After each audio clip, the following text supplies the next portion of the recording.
इस वक्त तो ऐसा लग रहा है कि ग्लोबल मार्केट्स को आप ना भी डिस्कस करें तो कोई बात नहीं। क्रूड थोड़ा बहुत इंच बैक जरूर हुआ है उस कंसर्न से, लेकिन हमारे लिए तो अब भी नीचे ही है। और ओएमसीज का और ऑयल प्रोड्यूसर्स का ट्रेड कितना बढ़िया चल रहा है इस वक्त। देखिए, ऐसा है कि ग्लोबल मार्केट से बहुत शानदार आपको क्यूज मिल रहे हैं ऑलमोस्ट लगातार। हमने आपसे कहा था कि शायद आपका रिजर्व बैंक ऑफ ऑस्ट्रेलिया और बैंक ऑफ जापान की पे नजर रखिए, कुछ आ सकता है, लेकिन बहुत एक्सपेक्टेशन नहीं थी बाजार की, और इसीलिए हुआ ये जो हुआ। क्या हुआ, एक तो बहुत ज्यादा dovish tone bank of Japan ने हाइक नहीं किए, रेट बहुत डविश टोन रखी। रिजर्व बैंक ऑफ ऑस्ट्रेलिया ने भी कुल मिला के देखा जाए तो रेट हाइक की बात भी नहीं करी। तो ये एक डविश चीज देखी गई और अपने ग्लोबल मार्केट में शानदार रैली नजर आई। लेकिन मैं आपको बता दूं कि ग्लोबल मार्केट में आप क्रूड पर नजर रखें, ये हाउतीज वाला जितना भी मामला अटैक्स का है, ये थोड़ा सा प्रोलॉन्ग हो रहा है। यूजुअली इस तरह की चीजें पहले भी हुई हैं मिडिल ईस्ट में, इस तरह की स्कर्मिशेस, इस तरह की छुटपुट चीजें होती रहती हैं, उससे स्पाइक आता है, उसके बाद क्रूड वापस डिमांड सप्लाई पर चला जाता है। तो ऑब्जर्व करिए अभी भी चीजें कैसे बनती हैं।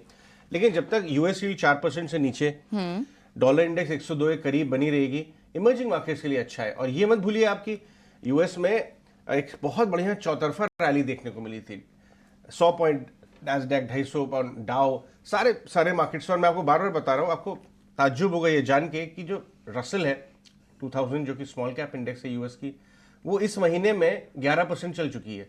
तो बहुत broad based rally US market में आपको दिखाई दे रही है, और ये सारे क्यूज हमारे लिए काफी फायदेमंद हो रहे हैं। ये बात तो ठीक है। और एक बात और बता दूंगा आपको इंटरप्ट करूंगा कि फ्राइडे का डेटा पर ध्यान रखिएगा, वहां पे पीसी का डेटा आएगा। करेक्ट।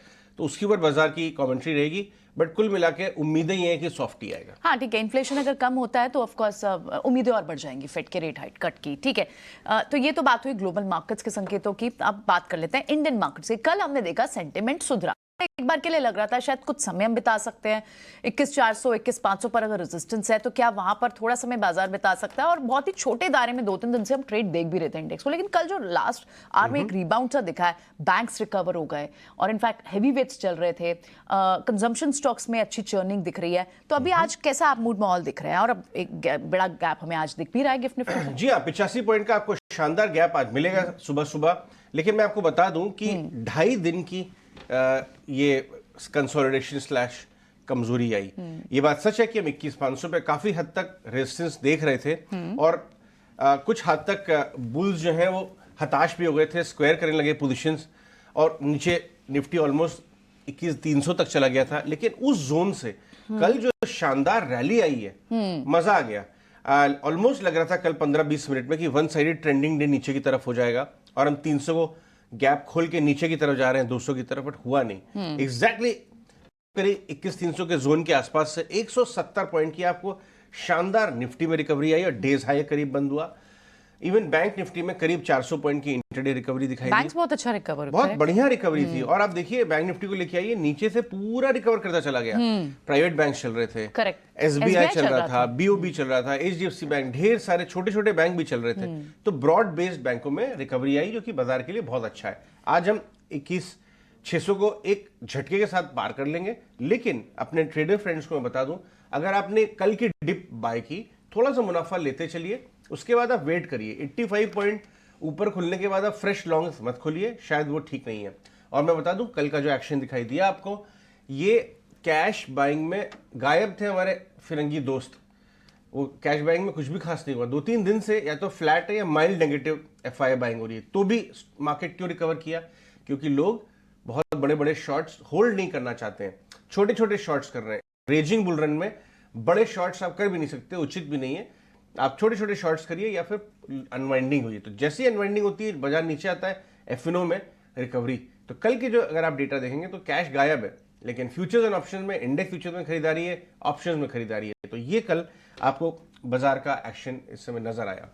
गैप अप मिलेगा तो पार्टिसिपेशन कहाँ होनी चाहिए? आईटी स्टॉक्स को कैसे प्ले आउट करना चाहिए? कौन से सेक्टर्स आप डालते हैं? देखिए, आपने बहुत अच्छा सवाल पूछा। पहले आईटी की बात कर लेते हैं। आईटी में कल जो एक्सेंचर की कमेंट्री आई है, वो अपने व्यूअर्स को बता दूं कि गार्टनर की कमेंट्री, एक्सेंचर की कमेंट्री, वो आईटी स्टॉक्स को इंपैक्ट करती है। आईटी स्टॉक्स में हुआ क्या, 3-4 दिन की अच्छी तेजी के बाद 2 दिन का आपको साइडवेज मूवमेंट मिल गया। आज क्या करने का अगर आप बात करें तो आईटी स्टॉक्स को पुल बैक में मौके देखें, क्योंकि आईटी स्टॉक्स में एक्सेंचर की गाइडेंस चेंज नहीं हुई है, कोई बदलाव नहीं है, कोई नेगेटिव न्यूज नहीं है। कोई नेगेटिव न्यूज ना होना एक पॉजिटिव तरीके से देखा जा सकता है बाजार में। और ये मत भूलिए कि टेक महिंद्रा में एक मैनेजमेंट चेंज है, आ गई है, मोहित जोशी नए एमडी बनेंगे, गाइडेंस में कोई फेरबदल हुआ नहीं है एक्सेंचर की तरफ से। तो आईटी स्टॉक्स में आप जगह देखें, निफ्टी में बड़े गैप को चेज मत करिए, मामूली मुनाफा वसूली करिए आप, और पुल बैक मिले वापस से वो जो जोन है। अब वैसे भी 21,500 का जोन जब 85 पॉइंट गैप अप से ले लिया जाएगा तो 400-500 का जोन अब बाय जोन बन जाएगा। तो अगर बाजार आपको वापस से मौका देता है तो आप खरीदिए, और थर्सडे फ्राइडे को यूएस डेटा पे नजर बना के रखें, क्योंकि पूरे मार्केट को इंपैक्ट कर सकता है। ओके, ठीक है। सो ये डेटा पॉइंट हमें इस हफ्ते इकोनॉमिक इंडिकेटर शुक्रवार को ध्यान रखना है जो यूएस मार्केट से आएगा, लेकिन उस बीच रीइनिशिएट लॉन्ग्स करने का 21,400 21,500 के पास फिर से मौका आपको मिलेगा, वहां आप करिए। अब